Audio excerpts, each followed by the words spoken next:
to you since you first went on the scene, all right? Because you, Cedric Alexander, have the best theme song in all of WWE. Ooh. In the dark, I feel at home. Come on, you got to riff with me, Tom. A lot of people sing this song way more than I do. I hear it all the time, so it's just stuck in my head. I love it, though. I mean, I used to think I had it all, right? I mean, you know. Now it's mine. I won't let go. There it is. Sometimes they sometimes they cut that part short, though. I mean, I'll text Vince if I have to get this changed. Hey, feel free. I've been trying to tell him about it, man. Hey, you look great with that purple Cruiserweight Championship. Thanks, sir. That would make you the king of the Cruiserweights. I am the king of the Cruiserweights. I just need a crown.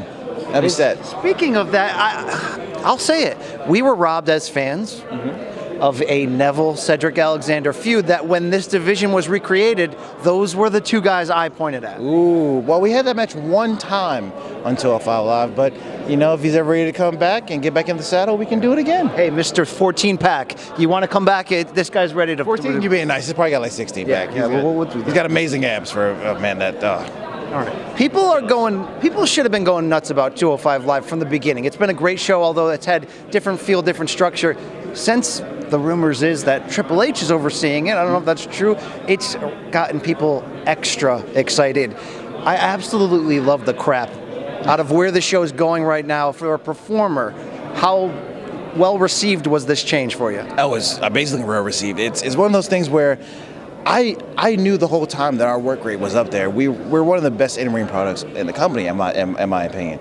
And just that stamp of approval saying Triple H is a part of this, that's all it took for people to realize, oh, they've been doing this the whole time? Yeah, it's kind of been a thing for the last 2 years. It's so good that don't take this as an insult. I try not to watch 205 Live because I have so much wrestling to watch each week, not counting boxing and MMA. But what tends to happen is I'm already at like the end of my time, end of my rope, and then somebody goes, "Hey, did you see Cedric and Mustafa?" And I'm like, "No, did they main event again?" They're like 25 minutes in, it's friggin' insane. You're forcing yourself into our lives.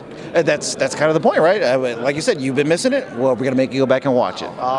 I'm glad you're in WWE. One of my favorite indie moments was seeing you and Zack Sabre Jr. in a sweaty Brooklyn church gym and Evolve back in the day. I mean, like a lot of fans, I wanted to see you get to this point. And the intro for you guys was this Cruiserweight classic. And Cedric, I think this thing is going to age like fine wine. It's already a hidden gem. It's one of those things that people go, "Oh, I remember that. I watched a few of those matches." No.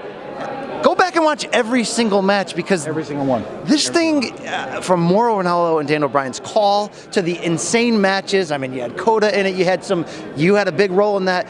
What's your experience? What was your expectations for that tournament? And then afterwards, how does it stand the test of time? Woo, man. Okay, so at the time, I knew it was something special when I was recruited to do it. So I was like, all right, it's gonna be cool. It's gonna be a good introduction, and I didn't think much of it.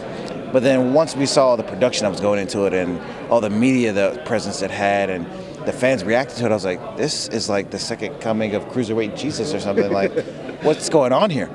And then even 2 years later, going back and still watching some of those matches, like this has this feel of like the Super J Cup, or Best of the Super Juniors. You know, back when Liger won it and Tiger Mask won it. It's one of those things where you look at it and kind of go, this is where it all began. You don't look at it as go, oh, this is just a cool random series of matches. No, this is a series of matches that set something in motion. To set this championship in motion, to set my career in motion, set a lot of guys' careers in motion. Like, if you look at that roster of guys who's in that tournament, quite literally half, if not more than half of them, are signed to WWE currently, whether it's 205 or NXT.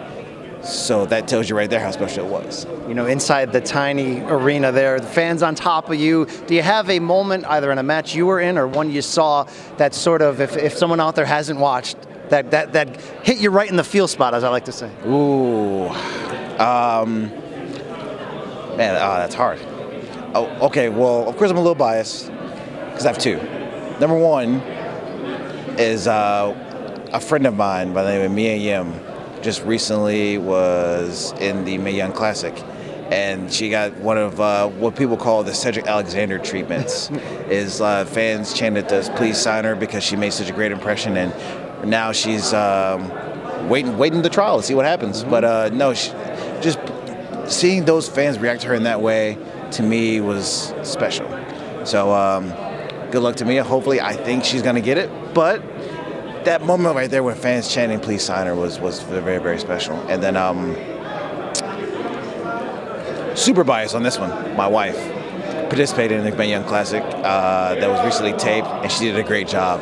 And without telling you what happened, she just did a great job, and it made me cry how good she looked in that ring. Love that. I love the emotion. Good. Yeah, I'm trying to cry right now. But yeah, no, seriously, I'm very proud of her and what she's done in her career, and for me to be on the opposite side of the barricade for a change, watching her was very special for me. Do you think things like the Cruiserweight Classic, the Mae Young Classic, is bringing in some of the outside styles and feels that WWE doesn't currently have, and is maybe helping change the overall wrestling feel and culture? Oh, 1,000%. Of course, that's happening. With you branching out all over the world for different styles of established wrestlers to come in one spot to do a tournament, you're inviting all manner of styles to come in, all things you haven't seen before. Some things you have seen, but they've been re-envisioned. You know what I mean? I think we keep doing more Mae Young classes like this, and hopefully now the Cruiserweight Classic we'll get tons and tons more athletes, tons and tons of things we've never seen before, things we never thought we wanted to see, until it happens. We've been asking everyone that comes through here because two of the best face painters, it's an art in wrestling, are in the building right now. Something I wish I could do, but Finn Balor and Jeff Hardy. Whose game do you respect more? Ooh. No disrespect either. Just which one stands out to you? Man, Jeff has always, to me, has been an OG of face paint when it comes to WWE. But Finn has some great body pieces, man. Oh, that's hard. Yeah, that's hard. I did set you up to fail there. I'm a Carolina boy, so Jeff. I feel weird saying it. Just Jeff. I'm saying Jeff. All right, I want to close with you on a question that gets people fired up. You're one of those guys that I'm like, I could put you with anyone in 205, anyone in NXT, anyone on the main roster, and you're going to push the barrier and try to get me that 5-star match that us wrestling nerds care about. Who's the one guy that you haven't wrestled in the world in WWE that when you think, that's the one guy I could probably break the 5-star scale with if I have the opportunity? Seth Rollins. Yeah, talk about it. Seth Rollins, hands down. I think me and Seth have a lot of similar match techniques, and our styles are very similar. We're not afraid to fly. We're not afraid to stand and brawl. He's probably got a bit of a strength advantage, but I think I'm a little bit quicker than him.